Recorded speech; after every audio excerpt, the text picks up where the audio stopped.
Welcome to The Source, where we combine the headlines with in-depth conversations with the newsmakers themselves. I'm Pinky Webb. Today on the program, quarantine protocols for returning Filipinos in Cebu province remain in status quo as the IATF and Cebu officials fail to reach an agreement. Also, Senator Manny Pacquiao accepts President Rodrigo Duterte's challenge to name names in alleged government corruption activities. But how is the rift affecting the entire PDP-Laban? IATF co-chairperson and Cabinet Secretary Karlo Nograles joins us live.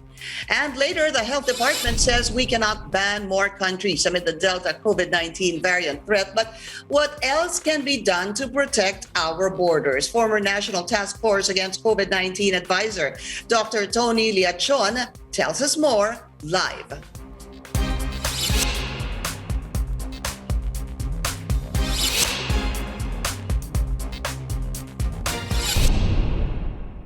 The meeting between IATF officials and Cebu officials on quarantine protocols ends in a deadlock as the national government maintains its quarantine policy to prevent the entry of the Delta COVID-19 variant. But Cebu Governor Gwen Garcia wants a compromise. Let's go straight to the source of the story. We have IATF co-chairperson and Cabinet Secretary Karlo Nograles. Secretary Nograles, welcome to the source.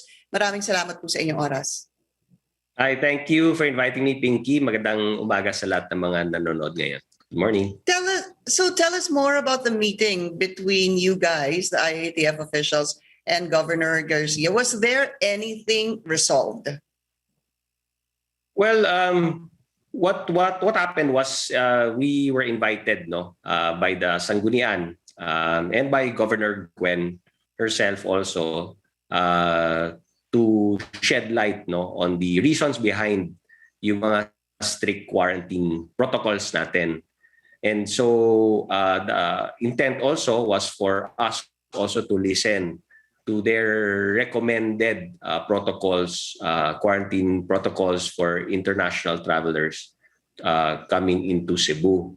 And then hopefully we could reach some sort of compromise, or we can, by both sharing our experiences and the inputs from the technical experts, baka hanap po ng win-win solution. So it's an ongoing conversation. That was just the first of many conversations that we will continue to have with Cebu. Pero I think on our part sa IATF, at least we were able to present yung expert panel namin, yung technical advisory group natin, yung representative from the WHO for the Cebuanos and the provincial government of Cebu to also take a look at it from our perspective. Na yung talagang binabantayan din po talaga natin is the Delta variant and other variants of concern na hindi tayo pasukan nito. On the part naman ng Cebu provincial government, they wanted us also to take a look at their policy, recommended protocols, yung mga inputs nila, and also to look at it from the perspective naman din of the Cebuanos and their own experts. So siguro ang mabuti nito is, number one, it's a continuing conversation. Of course, we all try to learn from each other and what's happening on the ground. And ang mabuti nito is that we both panels, I guess, are, number one, respecting also the wishes of the president. Kasi at the end of the day, we're both policymakers. Kami sa IATF are policymakers. The Cebu provincial government made up also of policymakers. But at the end of the day, we have one president, and at the end of the day, yung president yung pinaka-top chief executive and chief policymaker din po para sa buong bansa. So yung status ngayon. So what is the status now? Well, the status now is we follow what the president says. Because kami sa IATF, although we make policies, we're the highest policy-making body, so to speak, many of our policies are actually recommendations to the president. And if we issue policies, na hindi naman i-overturn ng Pangulo, then we treat it as something that's the policy for the entire country. But remember, like when we do community quarantine classifications, these are actually recommendations to the President, and the President gives his imprimatur based on what our recommendations are. So ultimately, si Pangulo rin po yung mag-decide for the whole country. Ganun din po yung sa Cebu, di ba? Although yung highest policy-making body nila would be the Sanggunian, Panlalawigan, plus the governor, ultimately, in the scheme of things, they're all also under the supervision and administration of the President. So siguro ang ending nito is we all follow the President. Yung pag-relay lang ng Cebu sa amin ng kanilang mga recommended protocols is something that we can chew on and digest and ultimately come out with recommendations to the President. Then si President din po ang magde-decide. Remember, before this happened also, nag-seek din ng audience si Governor Gwen kay Pangulong Duterte. And then naging resulta nun, sinabi ni Pangulong Duterte sa amin, sige nga, tingnan nyo nga at i-critique nyo yung itong present ni Gov Gwen sa akin. Which a DOH did come up with a critique. And that was the basis of this meeting na pinatawag ng Sanggunian for them naman to critique yung critique ng DOH. No? So it's like a back and forth of questions and answers. But at the end of the day, siguro Pinky, we'll continue to converse and learn from each other. It won't be the last of our meetings, obviously. And I think this will all be helpful moving forward because remember, we also have to start changing the protocols when we start reaching the population protection level in terms of our vaccination. And when we reach the herd immunity. So marami sa mga recommendations ng Cebu, we will be able to use and apply once we get that confidence level pagdating sa gaano na bakalawak ang bakunado dito sa ating bansa. I understand. So, Sec Karlo, pag-usapan po natin what will be, so it's clear to everyone, the quarantine protocols for those arriving in Cebu. Because the latest on this, hindi ho ba, is that it's a 7-day quarantine for fully vaccinated individuals, whether from the Philippines or low-risk countries. Let's talk about that first. So we get this out of the way. So yun ho bang 7-day quarantine in a facility stays all over the country, including Cebu province? Yes, that's correct. All over. We must have common protocols applied equally in all ports, particularly mga international ports natin that are receiving international travelers, and that includes Cebu. Okay. And then you said that this is an ongoing discussion. Have you set the next meeting between the IATF officials and Cebu officials as well? Kailan ho kaya ito mangyayari? Wala pang set, wala pang set na date. Although in a conversation between me and Secretary Duque, kasi magkatabi kami at dahil kami nga yung co-chair ng IATF, we spoke about maybe coming back, and taking a look at how they execute their protocols. Siguro one of the things that were discussed, and opened up in the discussion kahapon sa Cebu was right now, because of the Delta variant, medyo syempre takot pa kaming lahat di ba? But eventually, ang tanong nila, when do you think we can loosen up or we can adjust our protocols? Ang sabi nga namin is siguro maybe yung when we reach a higher level of vaccination. So that's why I'm saying our protocols naman are not static, but it will also depend on the realities on the ground, especially with particular reference nation natin. Eventually, when we hit population protection, and especially when we hit herd immunity, we will have to adjust our protocols. That's why Cebu, yung experience at suggestions in Cebu will be very helpful to us, no, when we start adjusting to a level na confident na tayo na marami na sa atin ang bakunado, especially no A1, A2, A3. Kasi yung A2, A3, yung senior citizens and persons with comorbidities, ito talaga yung kailangan nating proteksyonan because these are the ones most prone to hospitalization and severe COVID. But the thing is, yung Delta variant is now also hitting younger population. So maybe instead of just looking at kung fully vaccinated ba ang 60 years old and up, maybe we also have to look at kung fully vaccinated na ba ang ating mga 49 years old and up. No, because this is where we're seeing the Delta variant putting younger populations to hospitals, which is yung 49 and up. So again, no, we cannot remain static. The coronavirus this COVID virus is constantly mutating, so we always have to adapt. Yeah, I mean, it's been quite obvious, and that has been the norm, that policies have to evolve and policies have to adjust and change depending on the situation. But wasn't there an appeal from Governor Gwen that the 3-day facility-based quarantine still be applied to Cebu residents? Didn't she make that appeal, and pumayag ho ba ang IATF? Yes, there was a suggestion nga by Governor Gwen na maybe can we apply it no to Cebuanos only, and then the IATF protocols to non-Cebuanos who arrive in Cebu. No, well, number one, we'll have to vet that with our legal experts, particularly DOJ, perhaps.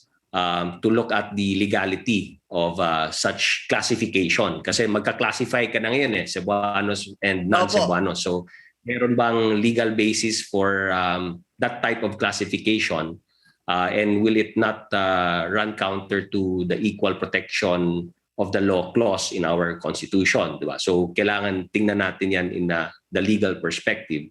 And then in a medical perspective also. Again, kami na nandun, ako, si Sec Duque and Sec Charlie Galvez, of course, we are just 3 persons in an IATF, in an interagency task force. So we cannot speak and decide for in behalf of the IATF. It has to pass through the IATF. And that being said, kung ano may mga recommendations namin, ultimately, we'll have to send it also to the President for his decision. No, so we obviously cannot speak for in behalf of the President as well in that regard, no, in that decision-making process. So, but our vaccine experts were there, our technical advisors were there, the WHO representative was there. So they all heard firsthand, no, itong mga recommendations, kumbaga, ng Cebu province. And so we'll have to digest it. We'll have to run it through its course in terms of being studied by our technical experts, our technical advisory group, and our and then even the WHO. And then we'll have to report it to the IATF eventually. Sec Karlo, also, the news yesterday was that the fully vaccinated individuals, whether here in the Philippines or abroad, will now have a 7-day quarantine. Ibig sabihin, the first day, pagdating nila, that will be the first day. On the 5th day, they will be tested, and then they stay in the quarantine facility for 7 days. However, meron pong caveat dito everyone who arrives in the country, number one, if you're vaccinated in the Philippines, 7 days ka na sigurado yon, or abroad. Pero dun po sa abroad, it calls low-risk countries. It identifies or describes low-risk countries. Kailan ho lalabas yung listahan ng low-risk countries? Low-risk countries. Para malaman po ng tao kung 7 days lang talaga ang kanilang quarantine pagbalik dito sa Pilipinas. That will be ilalabas na yan. We just have an IATF meeting today, this afternoon. But ilalabas na yan because I think the effectivity date of that is July 1. So that's tomorrow. So obviously, the list has to come out. Meron ng indicative list naman that when we discussed this in the IATF, there was already an indicative list that we've seen. But it will be issued very soon, perhaps within the day. We'll see that list of low-risk countries. We need to take a very short break. The Source will be right back.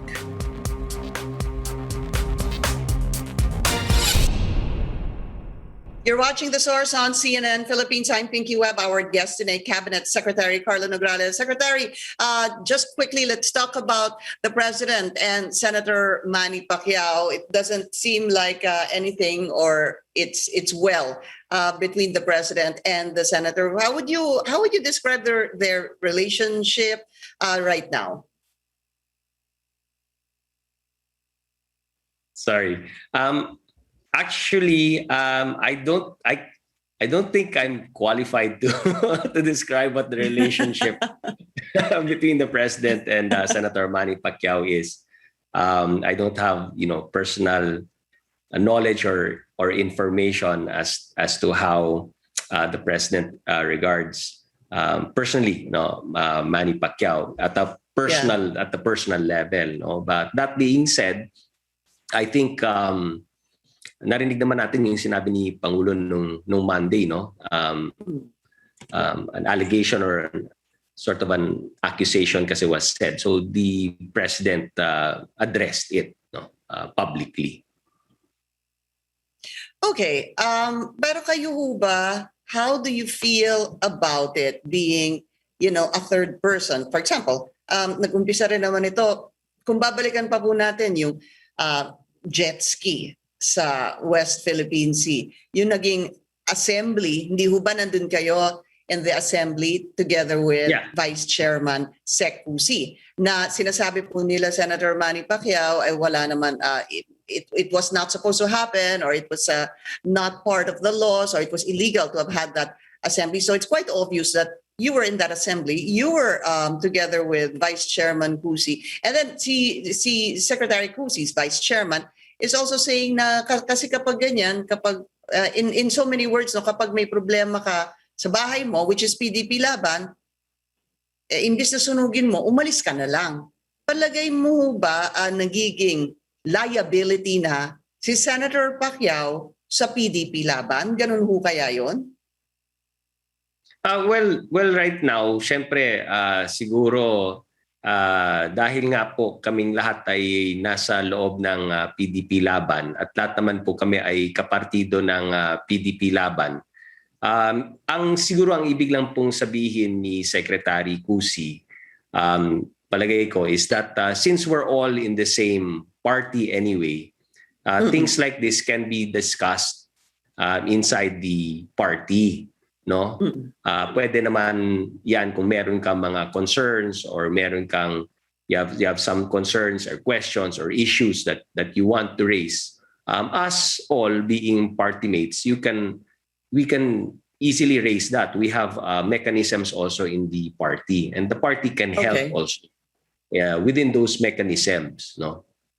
So I guess that's the reason for that. Na you don't kumbaga, why don't you just use the party mechanisms and not bring it outside of the sphere or the realm of the party? Kasi lahat naman tayo ay kapartido. Ganon yung kumbaga messaging ni Sec. Siguro, Sec Karlo, as a last question, how would you describe the party now because of this wranglings or this siguro, I don't know if you can call it infighting, or one group says another, the other group says another, para safe po. So how would you describe the party right now? Malakas pa rin ho ba? Buo pa rin ho ba? Stable pa rin ho ba? O may konti lang cracks? Well, simple lang, Buong-buo ang partidong PDP-Laban in support of President Rodrigo Duterte, our national chairman.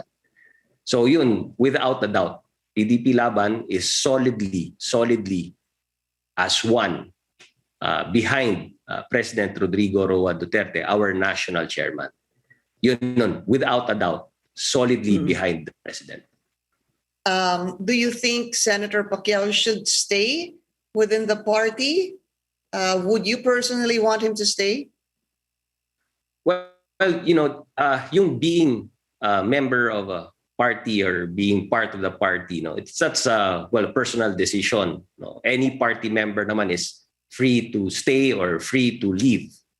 And that being said, siguro marami kami sa partido ang nagsasabi lamang na to be, if you're a member of a party, meron tayo mga, we have rules, we have regulations, we have responsibilities and obligations also to the party. At yan ang gusto naming mangyari sa lahat ng ating mga kapartido. At lahat naman ng ating mga kapartido, solidly naman po behind the president, behind this administration.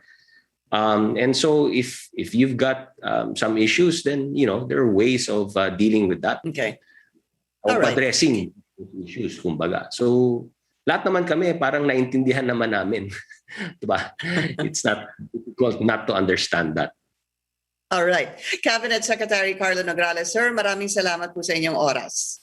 Thank you, Pinky, at mabuhay ka. Ingat lagi. Stay safe. God bless. Take care, sir. And this is the source on CNN Philippines. The health department is not yet keen on adding. More countries are adding Indonesia on the travel ban list despite the COVID-19 surges there triggered by the Delta variant. Dr. Tony Leachon shares his thoughts after the break. Stay with us. You're watching The Source on CNN Philippines. I'm Pinky Webb. Our guest today, former National Task Force Against COVID-19 Advisor, Dr. Tony Leachon. Dr. Leachon, welcome to the show. I'm going to start my first question already because there are 7 countries that we have banned na pagpasok po dito sa Pilipinas dahil sa Delta variant. I'm sure you have been following a lot of the reports coming from different countries. But with the situation in Indonesia right now, do you think or suggest dapat ho kaya isama ang Indonesia sa countries na binaban po natin para mapigilan ang pagpasok ng Delta variant? Well, Pinky, ang tingin ko kailangan isama ang Indonesia considering meron silang surge ngayon at malapit sila sa Pilipinas, lalo na sa south border. Alam naman ng Pilipinas ngayon na ang number 1 pong city right now na merong new cases outside of the NCR ay Davao at saka mga ibang probinsya or city nasa Mindanao and then Visayas. So ang hirap kung border control lang, kasi kung border control, re-regulate mo yung pagpasok lang, and it's very difficult kung porous ang borders natin. And yesterday, binan din ng Hong Kong ang flight to and fro sa Indonesia, being a high-risk country. So ako, travel ban rather than border control for Indonesia. Okay, that is a suggestion coming from you. Dapat nga isama na yung sa Indonesia because of course we remember the report that there were hundreds of even doctors who were vaccinated who got COVID and sinasabi nga na vaccinate ng Sinovac. But I was looking at updates on this because even the DOH was saying be careful with analyzing or interpreting this data kasi hindi natin alam kung first dose or second dose. So, gaano ho ba, Dr. Leachon, anong update nyo sa Delta variant? Because all we know is that number 1, it's definitely more transmissible, 60%, at sinasabing napapatagal daw ang pananatili sa ospital ng tinamaan ng Delta variant?